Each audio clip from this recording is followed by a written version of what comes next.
No vídeo de hoje, eu vou falar um pouco da relação entre hérnia de disco e dor lombar. Quase que diariamente eu recebo dúvidas a respeito desse assunto, inclusive aqui nas redes sociais. E o que é mais comum acontecer é a pessoa chegar até mim já com um exame de ressonância magnética e falando que sente dor na coluna e que já fez fisioterapia, já tomou todos os remédios, faz repouso e a dor não passa e me pergunta, cara, o que que eu faço que eu não aguento mais essa dor? O meu exame está aqui, o médico já falou que tem uma hérnia aqui enorme e eu não sei mais o que eu faço. Será que eu vou ter que operar? E pensando nisso, eu resolvi fazer esse vídeo para sanar essa dúvida que pode ser a sua também.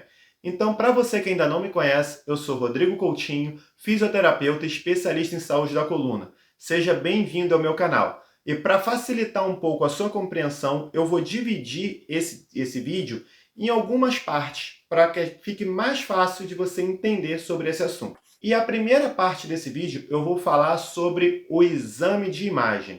É muito comum hoje, quando você vai a um profissional com dor, você está com dor lombar ou dor que escorre pela perna, esse profissional já chegar e te solicitar um exame de imagem, normalmente uma ressonância magnética. Mas isso é completamente inadequado, é um erro grotesco.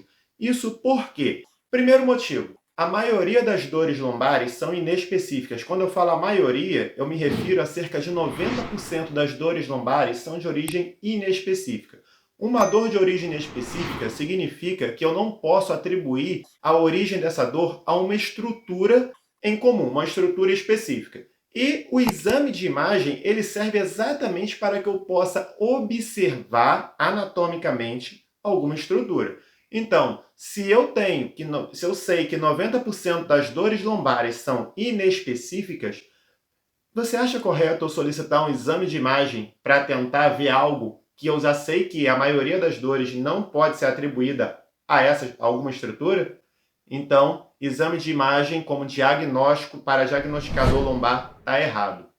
Segundo motivo, dor lombar não é uma doença. Dor lombar é um sintoma. Então, tem que identificar o que está causando esse sintoma. E não vou voltar à parte das dores inespecíficas.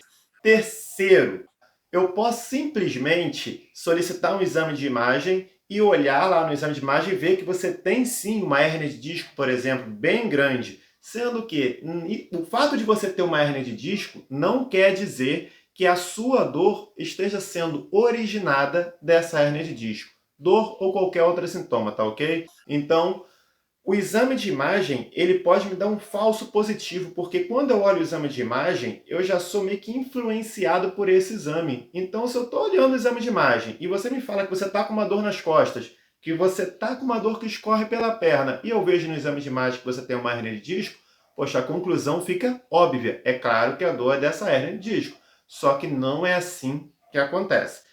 Existem muitas outras doenças que mimetizam a dor ou o sintoma da hérnia de disco. E é necessário fazer uma avaliação clínica para se conseguir identificar melhor qual é a causa da sua dor. E agora eu vou entrar nessa parte clínica, falando especificamente da hérnia de disco.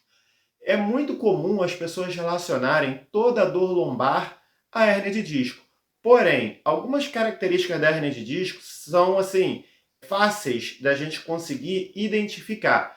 Lembrando que nem todas essas características são exclusivas da hérnia de disco. Para isso, para você ter certeza que a sua dor ou seu sintoma é de uma hérnia de disco, você precisa consultar um profissional habilitado que saiba fazer um bom diagnóstico clínico. Então vamos lá. Dor lombar. A dor lombar pura, só na região lombar, às vezes uma dor central, bem no meio da coluna, ou que se espalha lateralmente a coluna, eu costumo falar que é uma dor como se fosse um cinto de dor. Normalmente essa dor não é relacionada à hérnia de disco, tá? Eu falei normalmente, não falei que nunca, mas normalmente não está relacionada à hérnia de disco. Geralmente, a dor da hérnia de disco, ela irradia para os membros, sendo mais comum irradiar para um dos membros. Uma outra característica da dor da hérnia de disco, ou dos sintomas da hérnia de disco, é que esses sintomas, eles costumam ser mais fortes no membro acometido do que propriamente na lombar, sendo que algumas vezes a dor lombar é inexistente. Porém, às vezes a dor está ali na região glútea, às vezes está na coxa, às vezes está no joelho, às vezes podendo estar até no pé. E os sintomas mais comuns da hérnia de disco seriam os sintomas radiculares. E o que seria um sintoma radicular? Um deles seria a dor radicular. Dor radicular é a dor que passa pela perna, ou seja, essa dor ela pode iniciar ali na sua coluna e vir irradiando por todo o trajeto do nervo ciático, indo até o pé. Ou essa dor pode começar na coluna e irradiar só um pouco até o glúteo, ou ela não pode estar na coluna, ela já pode estar partindo do glúteo e por aí vai. A dor radicular não é exclusividade da hérnia de disco. Um outro sintoma radicular é a radiculopatia. O que seria a radiculopatia? É a perda de função. É quando o nervo em si, a raiz nervosa, ela está sendo acometida. E sim, pode ser uma hérnia descomprimindo ali a raiz nervosa, fazendo com que os sintomas radiculares estejam presentes. Mas isso também não é exclusivo da hérnia de disco. Então, o que seria uma radiculopatia? Alteração de sensibilidade, você passa a mão numa região da sua perna, assim de um lado, e passa do outro. O lado acometido pode estar com essa alteração de sensibilidade, alteração de força. Se você testar um lado e outro e comparar, o lado acometido pode estar, sim, com a força reduzida. Incapacidade para andar na ponta dos pés também é um sintoma comum de hérnia de disco, tá ok? Parestesia. O que seria a parestesia? Dormência, choque, formigamento. Também é comum encontrar esses sintomas na presença da hérnia de disco, mas nenhum desses sintomas é exclusivo da hérnia de disco.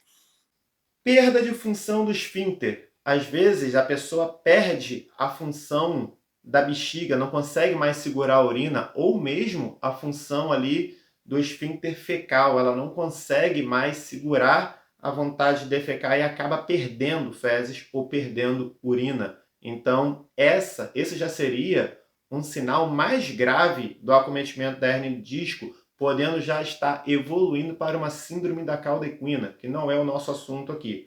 Então aqui eu passei para vocês algumas características. Tem uma característica bem peculiar da hérnia de disco, que é a que a gente chama de escoliose antálgica, que é quando, devido a uma compressão ali na raiz nervosa, o tronco da pessoa ele desloca para um lado, tentando, como uma tentativa do corpo de abrir um espaço ali para essa raiz nervosa. Então essa pessoa começa a andar com o tronco deslocado, essa pessoa fica torta, mas isso é temporário, tá? Então essa também é uma característica, um sintoma da hérnia de disco, não sendo exclusivo. Ou seja, praticamente todos os sintomas que eu falei aqui para vocês não são sintomas exclusivos da hérnia de disco. E para isso, para você saber se você tem uma hérnia de disco, existem testes específicos que não cabe eu falar aqui. Então, se você tem 3 ou mais desses sintomas que eu falei, seria ideal que você buscasse um profissional realmente habilitado. Agora, se você chegar no profissional, esse profissional simplesmente olhar para você e te solicitar um exame de imagem, sai dali, procura outro, procura uma segunda, uma terceira, uma quarta, quantas opiniões forem necessárias. Mas só aceite a opinião de alguém que realmente fez uma avaliação clínica em você. Seja esse profissional médico, seja esse profissional fisioterapeuta. É necessário uma avaliação clínica. Então, voltando aqui ao tema central desse vídeo, que é a relação entre a hérnia de disco e a dor lombar. Praticamente a maioria das dores lombares não são provenientes da hérnia de disco. Como eu disse lá no início, 90% das dores lombares são de origem inespecífica e apenas 10% são de origem da hérnia de disco. Pegando esses 10% de origem da hérnia de disco, o tratamento mais indicado é o tratamento conservador, ou seja, fisioterapia, às vezes associado a tratamento farmacológico. E o que seria a fisioterapia? A fisioterapia utilizaria técnicas multimodais, terapia manual, exercícios específicos e exercícios gerais. essa é a fisioterapia correta. Então, se você está fazendo fisioterapia com TENS, que é o choquinho, ultrassom, que é aquele cabeçotezinho que passa um gelzinho em você, infravermelho, aquela lâmpada vermelha, alongamento, sinto muito, você não vai melhorar. Você até pode melhorar pela história natural da doença, mas você não vai melhorar por causa da fisioterapia e fatalmente você vai ter outras crises de dor lombar. Então, você já sabe aqui o que esperar de uma fisioterapia, tá? Uma fisioterapia de qualidade. E você já sabe o que esperar de uma consulta com o médico ou com o fisioterapeuta, que ele te faça uma avaliação clínica e não simplesmente te solicite um exame de imagem. E a maioria dos casos você vai resolver com o tratamento conservador, sendo uma porcentagem muito pequena que necessita de cirurgia para corrigir o problema. Tá ok? Espero que esse vídeo tenha ajudado você. Compartilhe esse vídeo com o maior número de pessoas e se tiver alguma dúvida, coloca aqui embaixo que eu vou responder assim que possível, tá ok? Vejo você na próxima e tchau!